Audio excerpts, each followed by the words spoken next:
You are listening to the Novel Writing Podcast, episode 29. Grab a cup, cozy up, and let's get to writing. Today's episode is the 25th of 60 daily episodes that pair with the videos from Haley's 60-day novel writing challenge. You can watch the first 5 days of the challenge for free on Haley's YouTube channel, and the link to that is in the description. Day 25 of the challenge is about starting the story.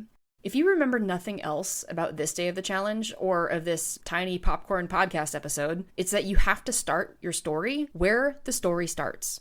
Let me say that again. Start your story where the story starts. Save your backstory, your world building, your info dumps. Save those for weaving into the rest of the narrative, or even save it for prequels, or if you want, prologues. Flashbacks, while acceptable later on in the story, probably shouldn't be where you start the story, unless perhaps the flashback is where the action starts for the character in the present. All of that to say, if you can make it work, you can break nearly every writing rule, even if you want to write in second person, though I personally do not recommend that.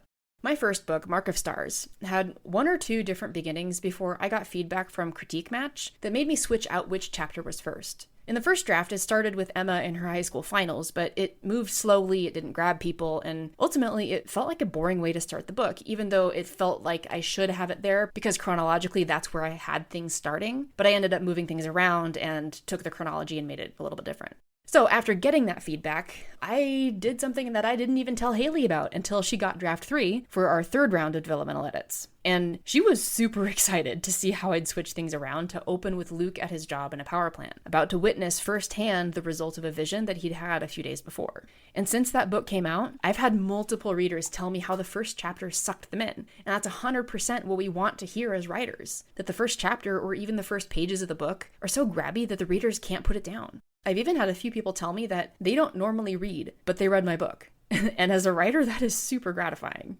Moving on. For book 2, I had a solid idea of where I wanted to start the story, and that made it so I didn't end up waffling around with boring characters at the beginning. Book 2 was always going to start on a ship that gets attacked by a kraken, and so that's where I left it. I did end up rewriting a bit after editing and beta feedback, so it got tighter and more streamlined, but it's still really action-packed and really grabby. When you're writing a series, it's easy for writers to fall into the trap of not reintroducing characters or giving character descriptions again, because we've already gone through all the trouble of doing that in the first book. But we need to remember that readers don't often reread the first books in a series before picking up the next one that came out. So it does our readers good when we take the time to describe our characters again, even if it's not as detailed the first time around. And lastly, this is a tip for even our writers in premium. It's to be careful about bogging yourself down with rewriting the first chapter too many times, or to write multiple different versions of it, or even multiple first chapters because you can't decide how you actually want to start the story.